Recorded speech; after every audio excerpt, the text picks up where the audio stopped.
Welcome to the Parrot Show. Hi guys, this is Christina here, and we are in South Beach, Miami. Episode 2 of, you guessed it, The Parrot Show. Thank you guys for tuning in. Today we have Ames here. She's gonna be my nurse, my personal nurse soon. She is. And we have her lovely hubby here. Here. He's an awesome graphic designer. Look him up. Look him up. Pierre Mania. Look me up. That's right. Okay, so today on episode 2, we're gonna be talking about why do we do things that we know are wrong, we shouldn't be doing, but we still do them. Like why? Why do we live life to the fullest? You know, it's only one opportunity to do what you do in your life, and once you get to do it, once you got the opportunity to do it, and you can do it, you got the liberty, you got the money, you got the freedom. They might as well enjoy it while you can. You know what I mean? It's only one time that you get to do what you do. Okay. Whenever you can do it, you know, because that's the experience you can transfer to your child. Maybe I got 3 kids with this beautiful woman. You have 3 kids? Oh yeah, 3 kids. Looking all We got twins. Really? Yeah, we got a pair of twins and a 10-year-old. Daughter is 10 years old. Wow. So imagine, you know, the things that we do, we still keeping it real, keeping it young. Because that's what you gotta do. That's what you gotta do. You gotta live it cool. You gotta keep it young, live it cool. Know? And then you gotta be a cool parent, because you know they grew up. I grew up with my parents are from Peru, South America, and they're like the most strict parents. Like, you know, you can't do anything. Well, were they strict, or like, were we just wanting to do everything? No, they it's got both. some. I think in his situation, it's both. It was a combination. Yeah, of it's a combination because he's a very eccentric guy. Yeah. He's very much into living life to the fullest. Oh, yeah. He knows his boundaries, he knows his limits, but he loves to experience anything that he can, you know, get his hands on. He likes Especially experience. because if you got kids, you gotta understand how they think. I used to grow up living with my parents and always be scared, you know, what they gonna think or what they gonna let me do. Like, my kids grew up with me, but they got the confidence to be able to tell me, Dad, like, I want to do this.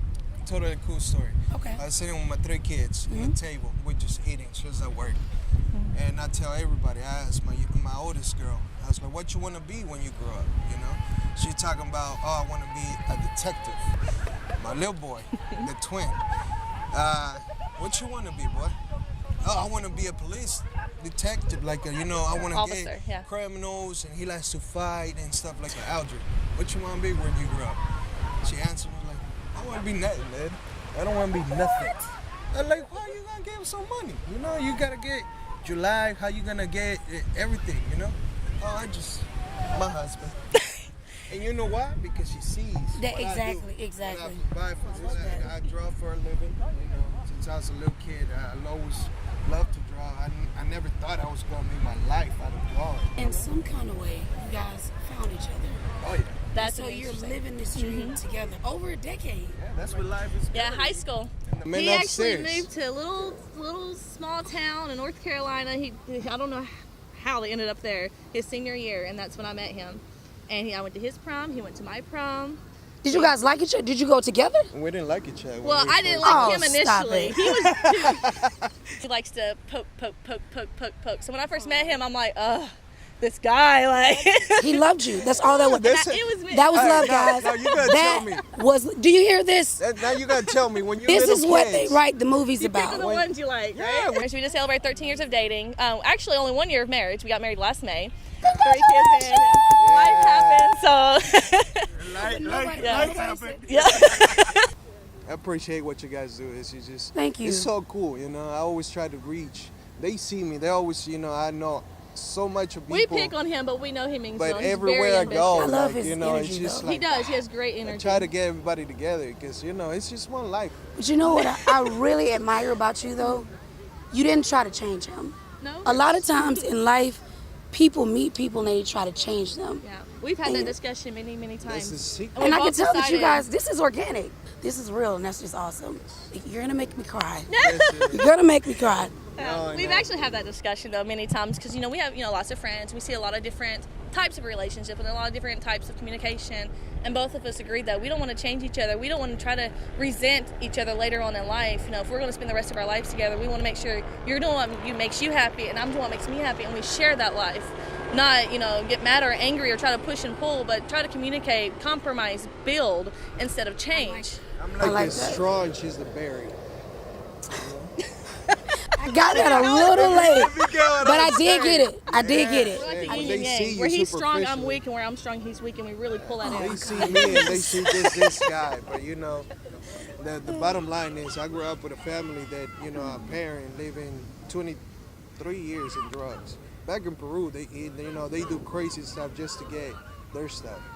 That was my life. My dad did so much stuff. You changed it, but I came back. Yeah, exactly. You changed it. I looked the negative and tried to make it to a positive. It's through these experiences that we heal together. Because a lot of us have very similar stories. Yeah. A lot of us do. Yeah. In being in nursing school, speaking with a lot of different people, you find that we're more alike than you think. And we're all fighting some kind of internal battle, and we're all going through something on our side that we don't want to show to other people, because I guess it's the fear, of showing that we're weak. But then when you start talking to people, you realize we all have that fear. We all have that battle. And sometimes it's good just to find someone, to talk to, or just to reach out to, even if you don't really know them well, to try to talk to them, because it really makes a difference. It does. You're going to make a great nurse. You are. You really are. Amy, guys, I really do appreciate the opportunity. It's good because 10 years ago, nobody understood what the hell I was saying, because they couldn't understand me because I didn't speak English. But I did it, Mom. I did it, Mom. He did it. Yes, I did it. Yes, I did. He did it. Yeah, guys, I really do appreciate it, okay? I'm sorry. Thank you so much. Okay, guys, today we have Miss Antonia and Ashanti here on the Parrot Show. And the question today is, why do we do things that aren't good for us, but we do them anyway? Like, why? Why do you think we do things like that? Well, I feel like at times we just want to take chances, not knowing the consequences, not knowing what we're getting into and the repercussion of decisions that we make. So for me, I try to live by examples and try to be a role model for my children, but I'm not perfect. So at times I have to realize things that I'm doing in front of them. Because if I'm doing things and I'm lying and I'm doing certain things, it allows them to know that when it's time for them to do things, they can lie and get away with it as well. And, the kids, they really feel like as parents, we're bullying them.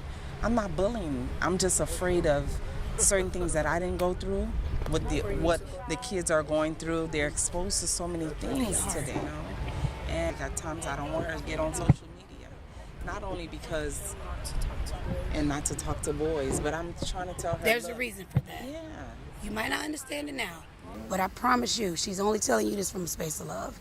Yeah. As parents, girls, you have a friend this semester, last year, and why can't you guys stay friends? What's going on, Now, what do you think is attributing to that? Do you think it's something that we as parents aren't necessarily doing anymore? Or because it seems like years ago, like when my mom was growing up, they say she has friends that she's had since middle school. So is it something that we're doing differently? I believe so. How I feel, which I've spoken to her about. As parents now, I feel like we're not knowing who our kids are friends with. That's right. Before my time, it was like my parents had friends, and their kids were my friends. But today they have friends at school as parents, we don't know who they are. And that's scary, because people do things differently in their households. Not even necessarily a negative thing, but everybody runs their household very different. And they're going to meet. They're going to hide. They're going to sneak out and try to be with that friend, and it's sad, But unfortunately, the worst thing is I try to catch her as much as I can, But you're doing a great job. And I pray. Prayer. I pray a lot.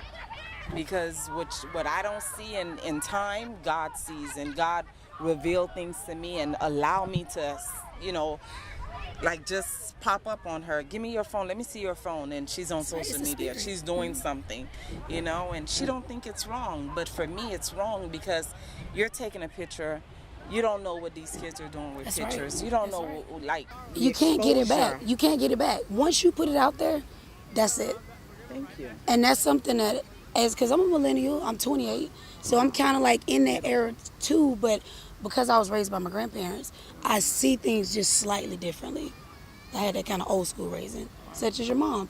So, I mean, I understand that what you do today could drastically affect your future.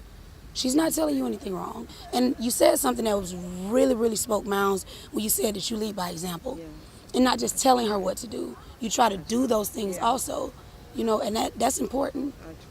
But Because- I'm very happy. Like, I mean, yeah, because when you find someone else that, you know, that's able to talk to your kids and just on a different perspective, I think that's kind of good, because me being her mom, she might feel like, yeah, I'm just telling her because I don't want to do it. I don't want to let her do it. So That's by a whole you nother being, episode. yeah, you see what It's I real mean? though. So, Like when mom tells you, it's just like, don't feel bad. I don't know, because I'm grown. I'm still like that with my mom. I didn't say that, Mom. Okay, yeah, but seriously though, I don't know what it is. And then my mom will say, well, I've been telling you this for 5 years. it's instilled in us though. No matter what we do, decisions we make, everything that our parents have said is instilled in us. It is. When you sit down and you've done the worst thing, you're sitting in a corner and trust me, you're crying mom. I feel like y'all parents don't understand us children. So How? go ahead.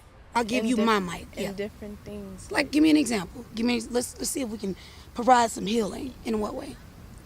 Like, to say if we were like feeling sad and like you don't know what's going on. I don't know how to explain it. Like how? What are you sad about? Can you give me like an Not for like an instance Not situation? like sad, but like what we going through. Like if a kid like is bullying us and like you don't know, or we don't want to tell you to, so you don't make a big deal about it. Okay. It's funny that you're saying that, because right now, my 7-year-old, I believe I'm dealing with that. And as a parent, it hurts, because like, I don't want to be the parent to go to the school and be like, don't do this to my kid. But then what do you do? So as a parent, we want to try to give you the tools to be able to defend yourself. Not physically necessarily. If necessary, yes, but not physically. But we want to be able to give you those tools, but also you have to talk to your mom. You have to communicate. And a lot of people don't feel like certain behaviors are wrong because they do it, you know? And I'm real like mama bear about my kids. Me too. My cousin gets on me, she's like, you're always so overprotective. Yes. And I try to like, Life. because you can't be so overprotective that you don't let them live, you know? Yeah. But this is a tough It's a one. different world though. It is. They have a lot more stressors than we Yeah, did. they do. They have social media. They have the other kids. They have just the media in general. Just, it's a lot. And you know, it's not that I teach my kids to be selfish, but I feel like at times if you have certain things, like I buy her a nice phone, I buy her a nice bag or something, You don't shouldn't share let certain things, because that's how it starts. It does. And then it gets worse. It gets I was that worse. person where I couldn't say no. And it just recently, like maybe, and I'm 28. So if you can stop it early, you'll be ahead of the game. It's uncomfortable. It's not comfortable at all, because it's not something you're used to doing. But just, you have to be assertive. It's not even being mean. It's being assertive, because number one, you don't owe anybody anything. You're a great person. So she's a byproduct of you. She's a great person. And people see that. People will always try to take advantage of that. Always. I'm 28 and they're still trying. You can't let them. They'll try. They might ask a few times. They'll get used to you saying no. You're gorgeous, so it's gonna keep happening. You gotta learn to be more assertive, and you can do it. I can tell that I'm looking at your demeanor. You're very, very blessed and talented girl. And I'm speaking from an intuitive level right now. You have it. You just have to trust your. I drove here from Jacksonville, Florida to do this show. Scared the whole time. I got in a car accident coming up here. I got into it with my phone company. They tried to charge me. The devil will not stop you. But I had to do it. I had to do it because I believe that God put something in me that I have to share with the world. And we're going to do this together. Praise God. I really do appreciate the opportunity. I'm gonna hug you.